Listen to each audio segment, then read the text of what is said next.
Body in the back, laying on the cold ground. I ain't going back. I might end up in the coffin. You can scare me. They be bluffing. I got reasons to fuck up every night and get a chance every morning.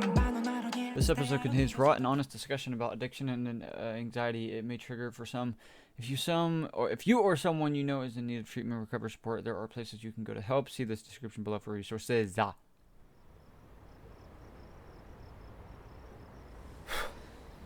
First time I smoked weed was in my backyard here. Got super stoned, and then I realized I liked weed a lot. That's when my desire to smoke weed started, and then I started smoking weed for a while, and then started getting really dependent on it, and that's when I realized that I had to stop. I don't think it's bad, I just think for me it can be a dependency. But yeah, first time I smoked weed, I don't suggest this, but I was 13. I feel like probably around 13, that certain 12, age, it's like 13, 14, people start, going to high school, and depending on what high school you go to, clearly, yeah, I'd say that's the age that people would maybe start that, sadly. I quit trying to figure it out. Was there anything that really concerned me?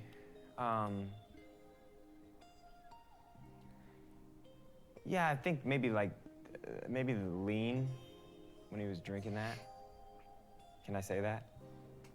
There was a time where I was sipping lean, I was popping pills, I was doing Molly, shrooms, everything. And it was just an escape for me. I was just young, like everybody in the industry and people in the world who experiment and do, just normal growing up things. But my experience was in front of cameras, and I had a different level of exposure and people, and I had a lot of money and a lot of things. So then you have all these people around me just kind of hanging on, wanting stuff from me, knowing that I was living this lifestyle that they also wanted to live, drinking, smoking. I think when you take somebody very, very... It's so crazy from what I see on some videos too, he was in a way, not, I don't know if it's sexually assaulted or just basically assaulted, how everyone would touch him all over, people would kiss him and stuff. And I mean, realistically, it's super messed up and it's super fricked, but on TV, everyone thinks it's absolutely nothing. But really, looking back at it now, that is super, super weird. How all these famous people were doing anything just because he's this big, famous ass person. And it's they also wanted to live disgusting. It's drinking, horrible, dude. Smoking.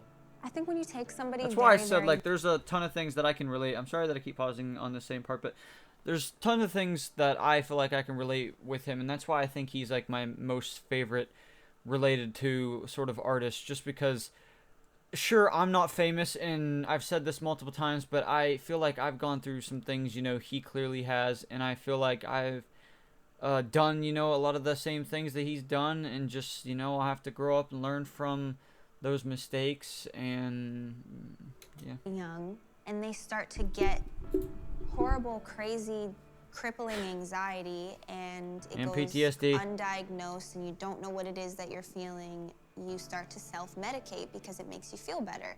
Yep. Just help you not to feel anything. With all the success that we've had, we've also had some really turbulent times. When he turned 18, it started bubbling a little bit. 19, what was it, 21? That was probably that dark period. We didn't speak a lot during some of the times where he was running amok.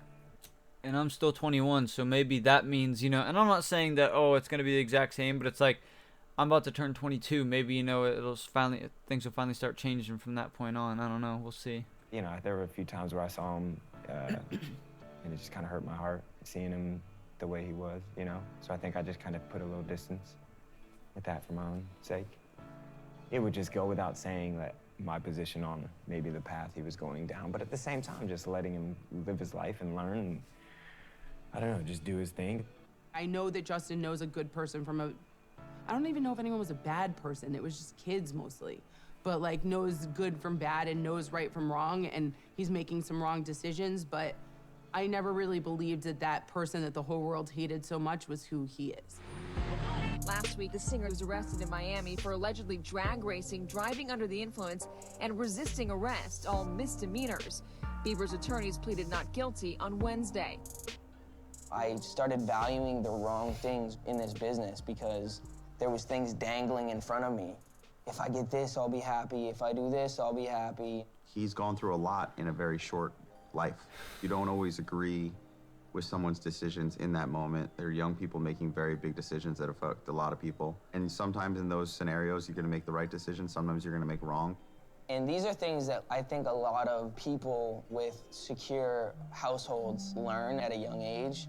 I never had that security in a family. I never had that consistency. I never had the reliability and the accountability and all these things that make you understand the way the world works. I was a good kid, but I was still like a shithead.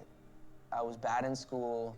I was always a class clown. I never really respected authority like that. I was like a nice kid, but like coaches didn't really like me because I was a bad team player.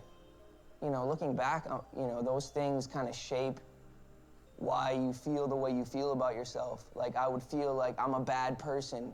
His mother was a child. Dr. Amen. When she raised him. And she was in a very conflicted relationship with his dad. And so there was chronic stress. The truth is I never had the tools. My parents never gave me those tools to be a good team player. When you're able to take responsibility, I know I did that, and I know that did hurt people because I did that, but I can look at that and not have shame over it. Justin and I were never really in each other's lives until he chose to get sober and was trying to come off of the drugs, almost kind of himself. I decided to stop because I felt like I was like, bro, I was like dying.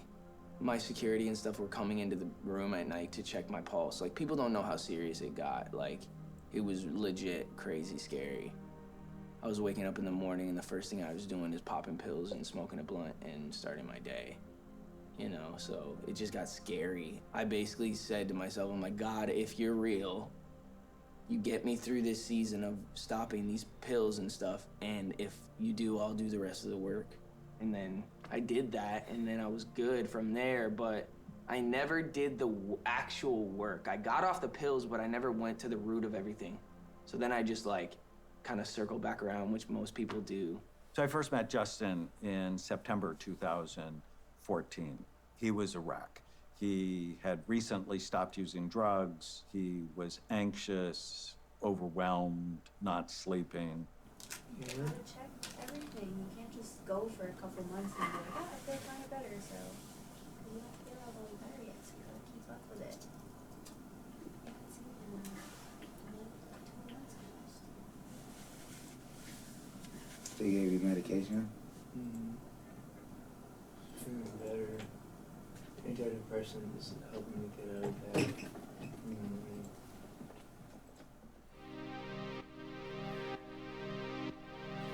According to the study sponsored by the National Institute of Mental Health, over 45% of Americans will have a mental health issue.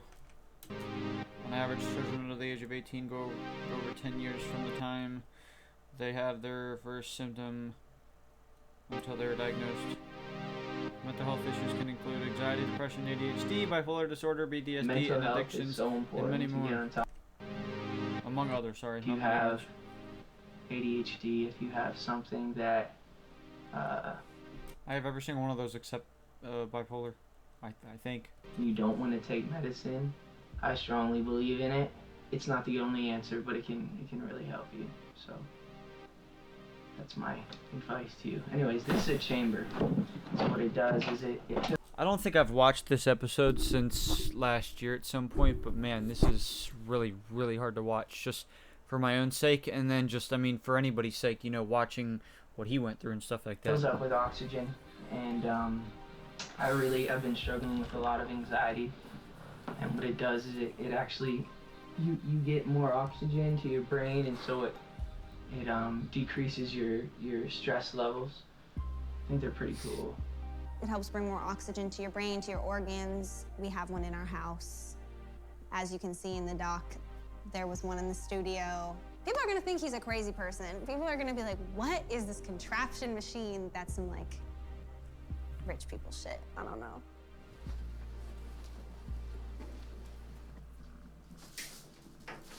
How are you? I'm tired. I'm good. Let me look at you. Can I just address the camera real quick? Please go ahead. Okay. So I am here in the doctor's office, and what we are about to do is the nurse is going to put in an IV, and it's called NAD. And basically, what it does is it's going to flush out some of the toxins. I've abused my body in the past, and now I'm just in recovery process, trying to make sure I'm taking care of my body and taking care of the vessel that God's given me. So here we go. You ready? This is Jose. He's the best. Such a good guy. For people who used to have a drug problem, when they get sober, the pleasure centers of their brain don't work the same. So what NAD does is it actually helps to repair that part of the brain. It helps to repair your pleasure centers to balance them back out. 2019, Justin went dude, oh my god, I can't fucking read.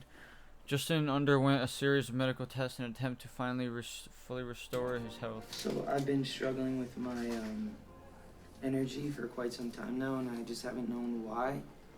And it's just, I've realized after a series of tests that I have what's called Lyme disease, which is a super silent disease that's not really very well known. It's very hard for doctors to test for it. Lyme disease is the fastest growing bacterial infection in the United States right now. And we know that can cause a whole spectrum of neuropsychiatric symptoms, mood changes, irritability, depression, anxiety. Justin fits the picture of these symptoms. Justin's doctor has diagnosed him both Lyme disease and Epstein-Barr. Epstein-Barr, which is mono, have that too. That in itself, mono, makes you really sick, and it makes you feel really tired, and some people can't get out of bed because of it. He saw a psychiatrist in Los Angeles who diagnosed him with bipolar disorder and gave him lithium without ever looking at his brain. When I looked at his brain, he wasn't bipolar. Basically, infections have played a big part in my acne and my overall toxins in my body, which just creates all this stuff. So it feels good now to know why I feel so crappy all the time. He just felt so sick, and there was no explanation for what was going on. So now that we have all of the answers and we know what it is and we know how to alleviate it and fix it, and I think he's honestly not only healthier than he's ever been, but on the road to maintaining a healthier life than he's ever had, which is awesome. Yeah. Are you feeling today better? I do. I better? feel a lot better. Thank you for asking. Having got to know Justin, I know he's got a really good heart, and when he's balanced, he does really amazing things for other people. But it's hard to do amazing things for other people when your brain's not right. Honestly, I'm committed to getting better and committed to doing whatever I have to do, whether it's inconvenient or not, because I know ultimately it's not only for me, but being the best me is gonna help be the best husband, the best father, the best friend I can possibly be. And for all the fans that wanna enjoy the music that I make and stuff, I can't do it if I'm not healthy, and I haven't been healthy for a long time. Yes, thank you so much. You've helped me so much.